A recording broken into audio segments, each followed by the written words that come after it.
First of all, hi to everyone. Myself Prashant. We are in part 9 of the chapter Historical Background of Indian Polity, and today's topic is Indian Independence Act 1947. So let's begin.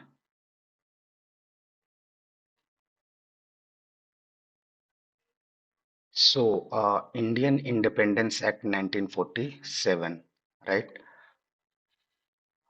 This is a very important act, and before discussing the important points of this act, we need to know a little background of this act, right? So, so on 20th February 1947, on 20th February, you need to know the day and year. So on 20th February 1947, the then British Prime Minister Clement Attlee declared that uh, power will be transferred to responsible hands in India, and this power will be transferred by June 30th, 1948, right? 30th June 1948, right? British who was the British Prime Minister then? So he was Clement Attlee. Clement Attlee, right?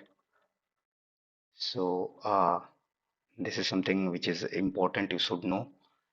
And since when Clement Attlee announced that power will be transferred to responsible hands, Muslim League was unhappy with this. They started agitating.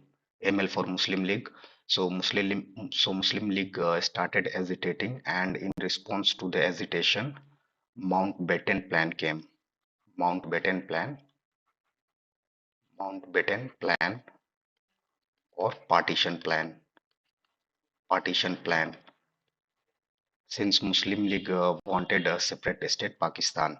So this plan came, and ultimately this plan was accepted by Indian National Congress and Muslim League, and the plan was reinforced through 1947 Act, right, which is also known as Indian Independence Act.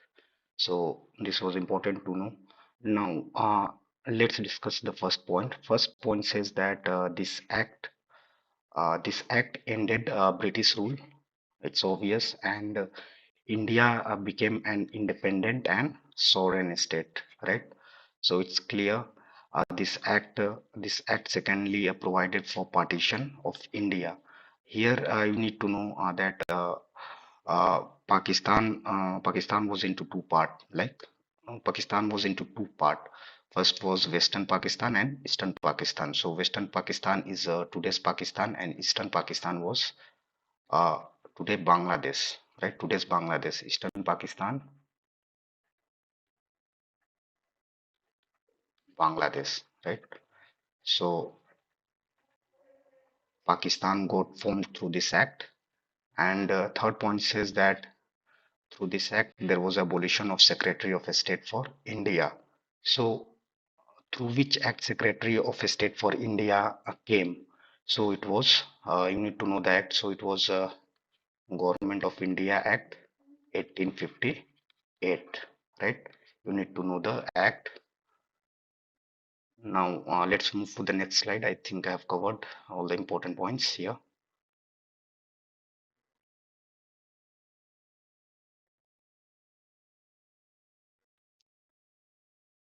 So, this this act granted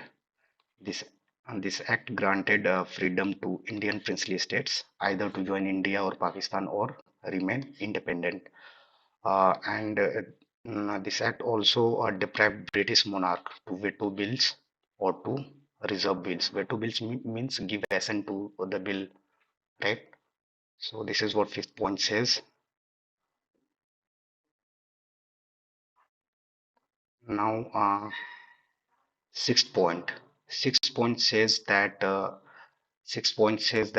Governor General of India Governor General of India designation came again, and governor governor of provinces were constitutional head.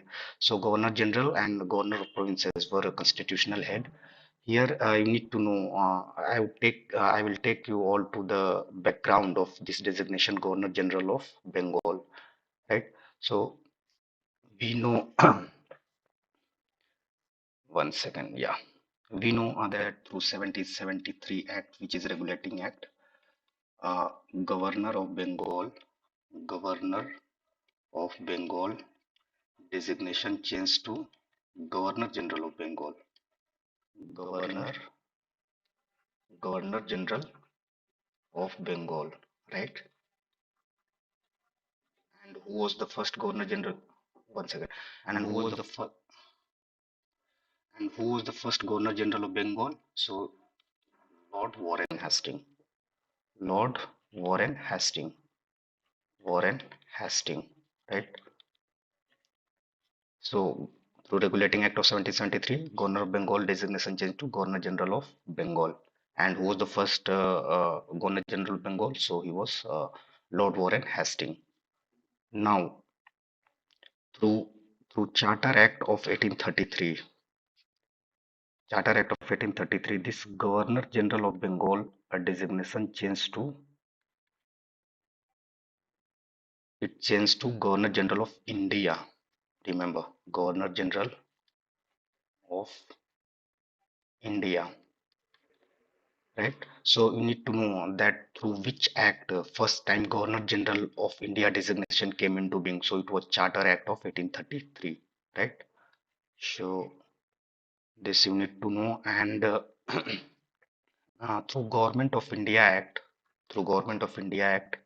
1858,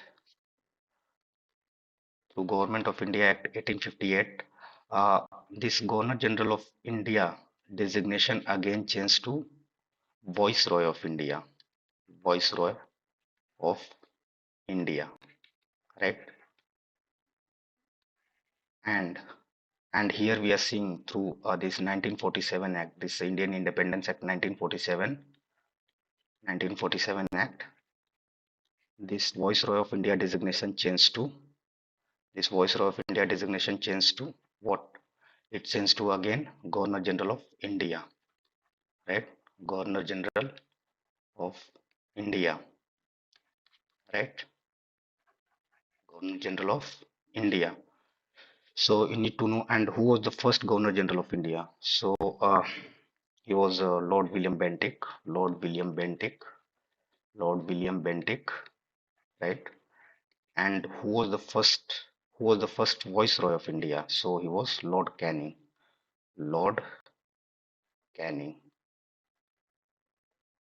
Lord Canning, right?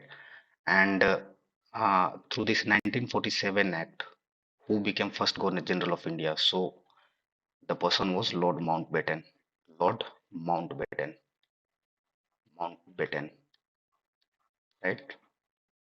You needed to know this as well. So and uh, and I have to discuss one more point. Uh,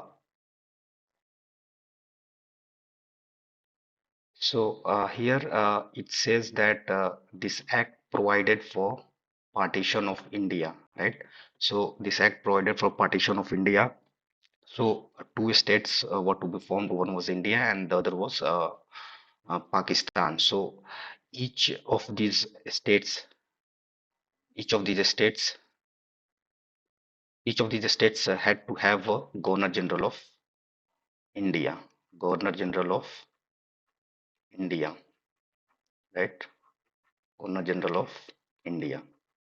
Both the dominions, Dominion of India and Dominion of Pakistan.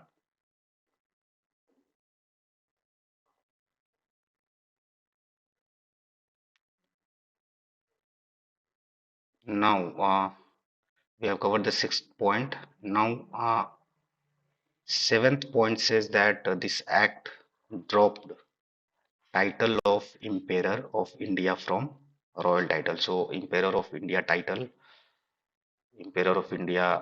title was dropped from royal titles in Britain, right?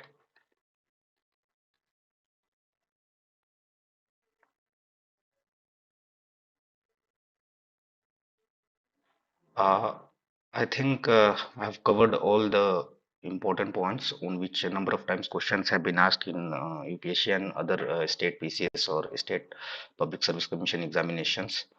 Now there are few other points which we need to know, which is very important from exam point of view, right?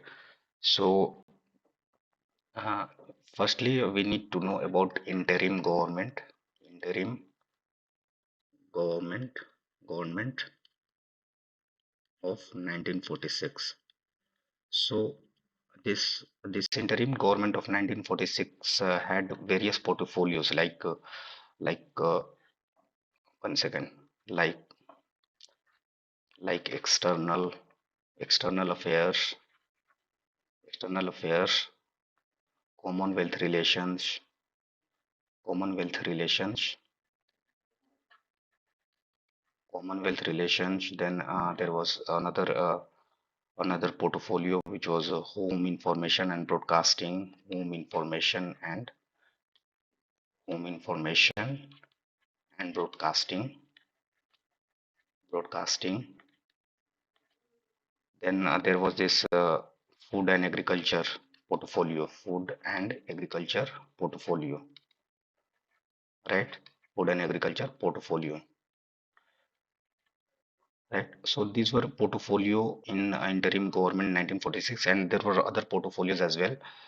We so this portfolio and whoever held this portfolio, like external affairs and Commonwealth affair portfolio, was held by Jawaharlal Nehru.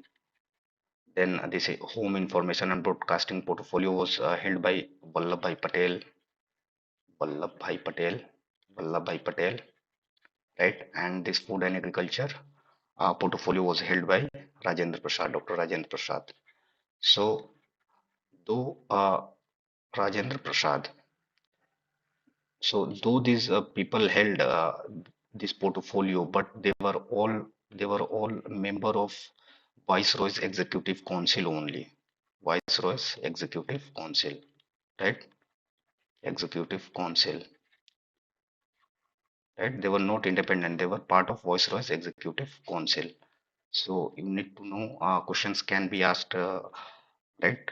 Uh, by twisting the statement, right?